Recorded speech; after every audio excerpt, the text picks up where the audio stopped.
Hello and welcome to Nebula Talks. Before we begin, we have a few updates and reminders for you. We would love to have you be part of our Nebula community. And you can do so by logging on to www.nebula.com, where you can join communities related to your area of interest, register for upcoming Nebula Talks, book one-to-one skylifts, and view other upcoming events. You can also take this opportunity to connect with fellow learners or the speaker by sending a connection request. When you connect with the speaker, you will be able to contact them directly as well as receive updates about their upcoming talks. Kindly note that during the session, you will not be able to switch on your camera or unmute your mic. To ask questions during the talk, go to the audience chat, type your question, and select Post Your Question. If your question has not been answered during the talk, you will be notified once it's been answered, or if your question has not been answered during the talk, you can go to www.nebula.com and spin a quest, and your questions will be answered. Thank you for joining us today. We hope this talk broadens your horizons and takes you to new learning heights.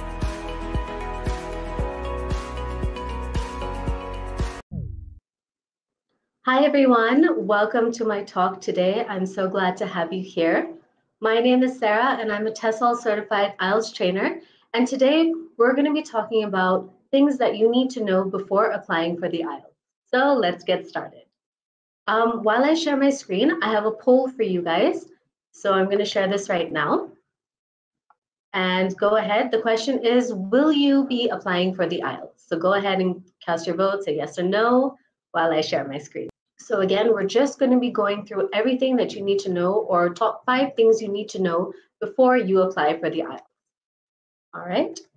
So let's get started and let's understand what the IELTS is. All right.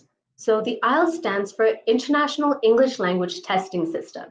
All right. And it's an English proficiency exam that students usually take, or people usually take, if they want to work, study, or migrate abroad. All right. And also you can take this exam anytime. All right. As we go through this talk, we'll be talking about when you can and things like that. So that's the who, what, when about it. All right. And also you must be thinking, why should we take the IELTS exam? All right.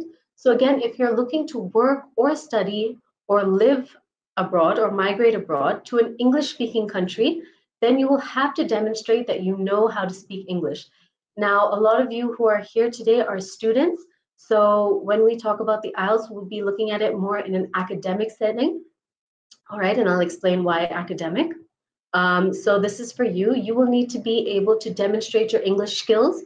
Once you go to study abroad, you need to show the university that you are able to understand what is being taught to you so that you can do your assignments and go to the classes and interact with others as well. All right.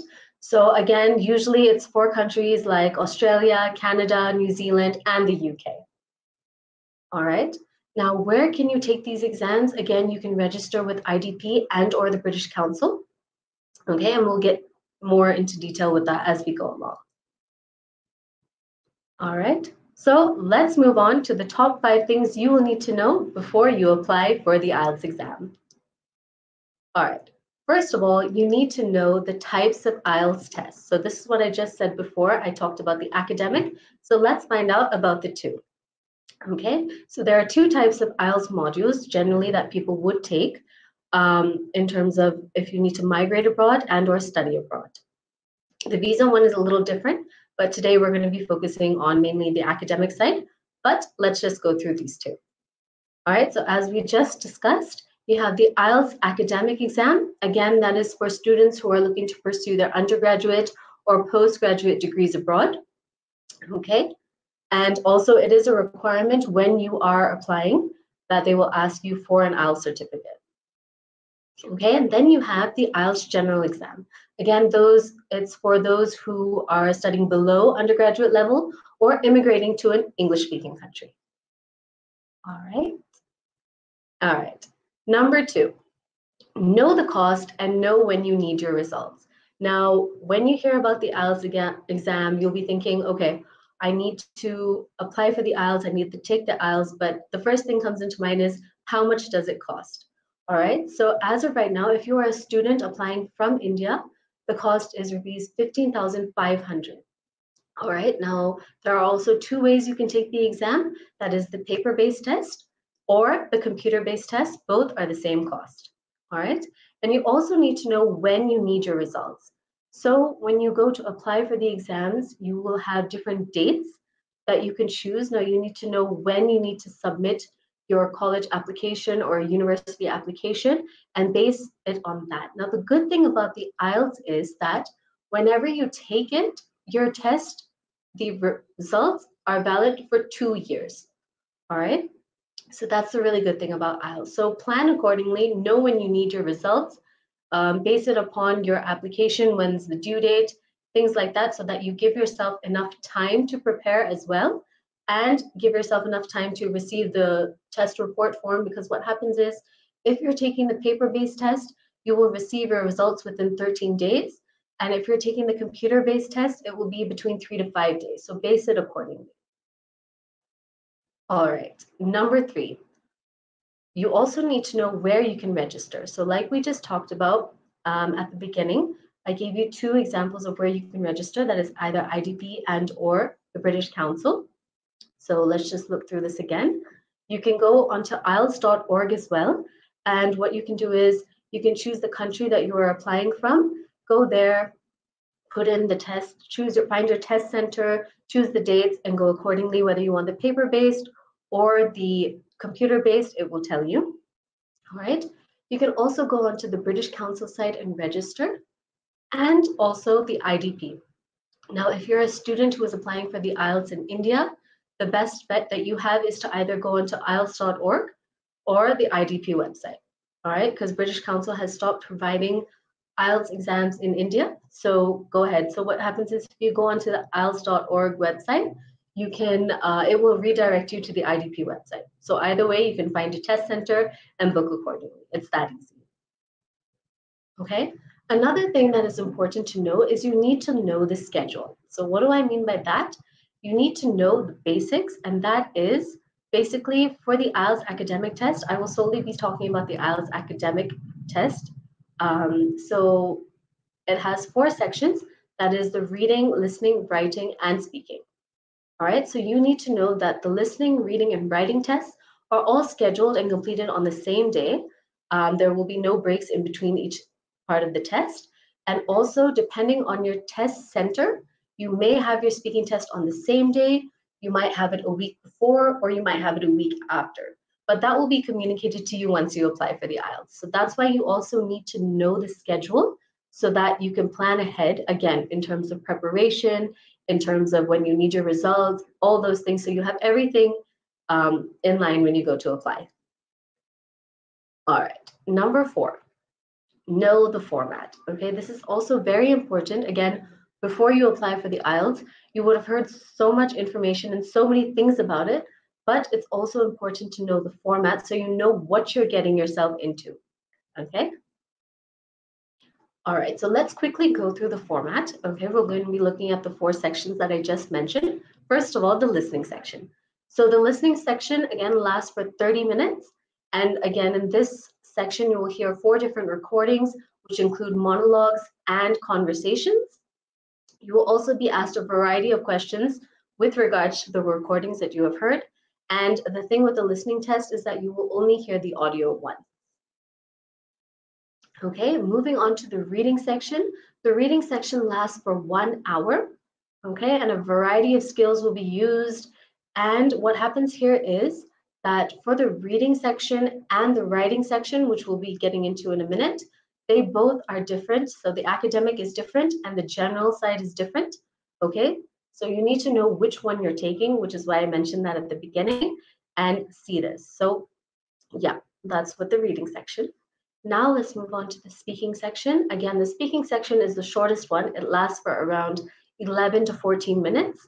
All right, and in the speaking section, you have 3 subsections, which include short questions and longer questions, as well as a structured discussion with the IELTS speaking examiner.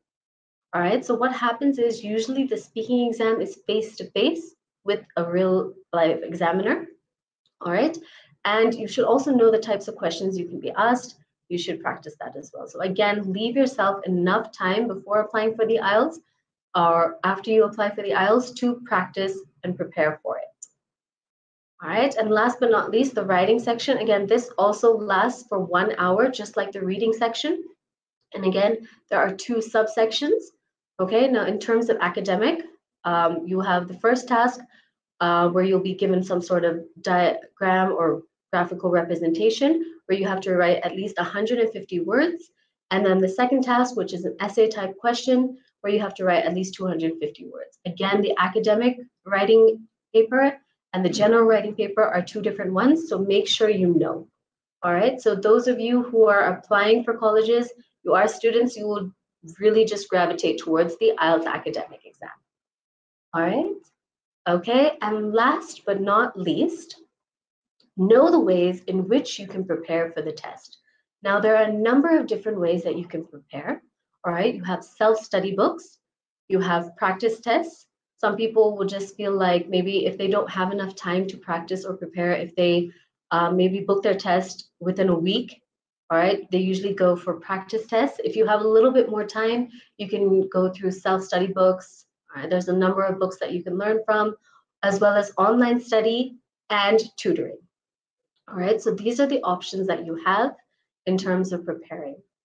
Now, again, these are the top 5 things that you should know before you go ahead and apply for the exams. One of them, let's just recap, is to know which exam you're taking. Again, if you are a student, you should gravitate more towards the IELTS academic, all right, because it is a requirement of most colleges or universities to have this IELTS certificate. So do go ahead and do your research on the IELTS academic section and know what you need to do. Also know, again, the cost of it is 15,000 rupees if we're speaking, if you're a student from India. Okay, know where you can register. Again, that is IELTS.org, British Council, or the IDP. All right, so these 3 are joint owners of the IELTS. So if you go ahead and go into any of those sites, you can register directly and it will show you your test centers. All right, again, it's also important to know the schedule. Okay, again, know that the reading, writing, and listening will happen on the same day, and then be aware of your speaking date, whether it's on the same day, a little bit before, or a little bit after, so that you give enough time to prepare and you know when it is. Okay, also know the format of it, know the different question types, know how it is structured. Okay, each section has different question types that are there. So do practice and prepare. Again, know when you need your results so that you can make sure that your application is submitted in time. Give yourself enough time to practice and prepare for the IELTS. All right, that's my advice to you. So now we can move on to the question answer session. Okay, all right. You guys can just give in your questions. I see some right now.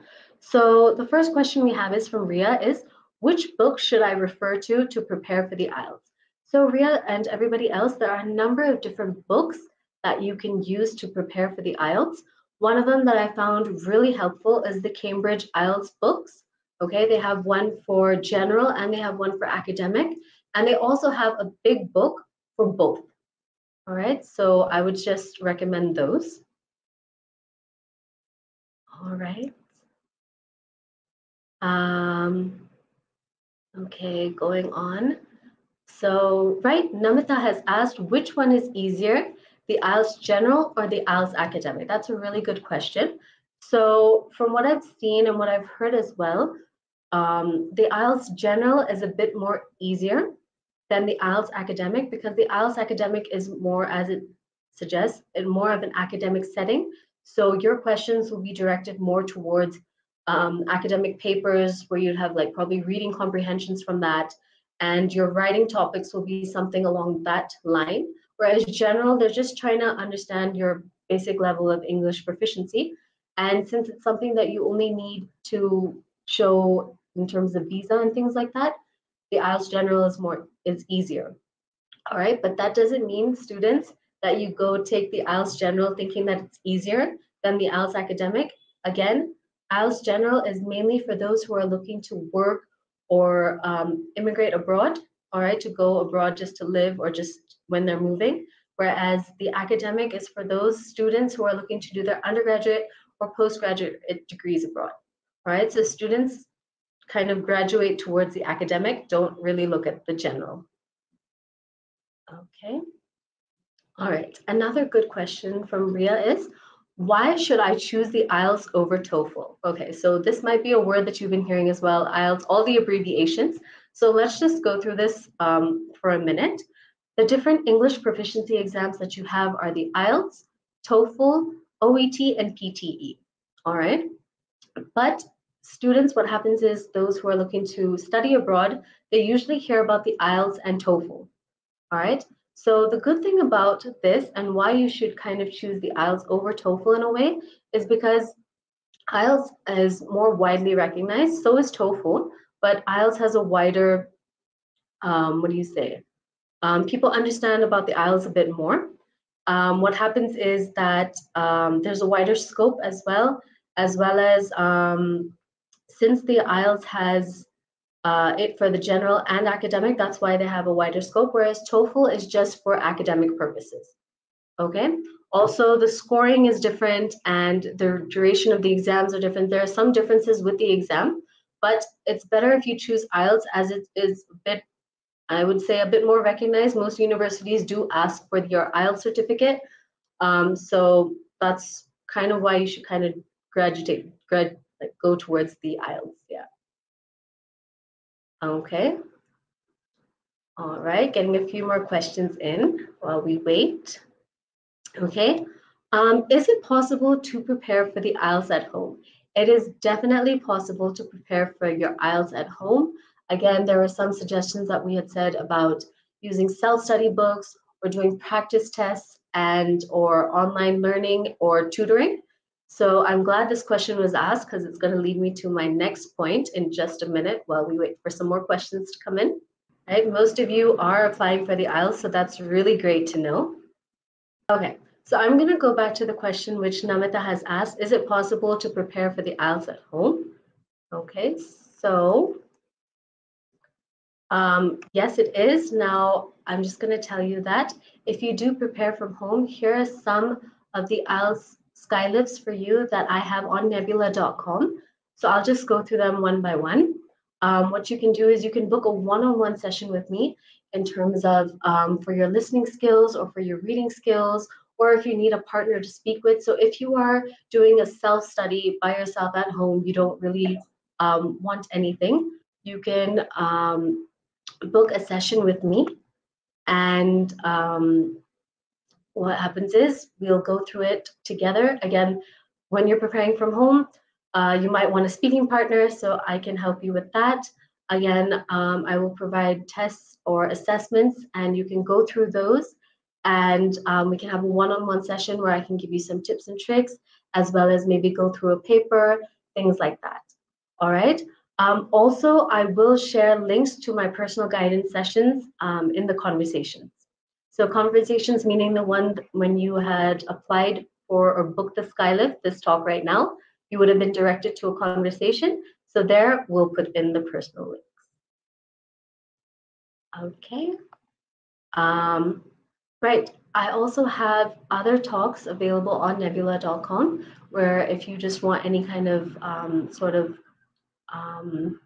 guidance, not only personal guidance, but other Nebula talks that are listed, you can go ahead and book those and have a view at that. I think that's all for the questions. I don't see any new ones. So if you have any other questions regarding the IELTS, be it for this talk or anything else that you were not able to ask in today's talk, you can go ahead and type them in very quickly right now, or you can start a quest on nebula.com and I will get notified and I will give you an answer to that as soon as I can.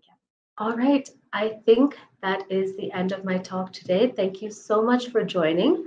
But before I end the talk, I do have one more thing that I would like to say. Nebula.com does provide other skylifts as well related to scholarships, IELTS, and other topics. So we have an upcoming Nebula talk in the coming week with Sam. Okay, and she'll be talking about the UK Shemling Scholarship. All right, so do sign up for that. All right, everybody, thank you so much for joining today. Have a good evening.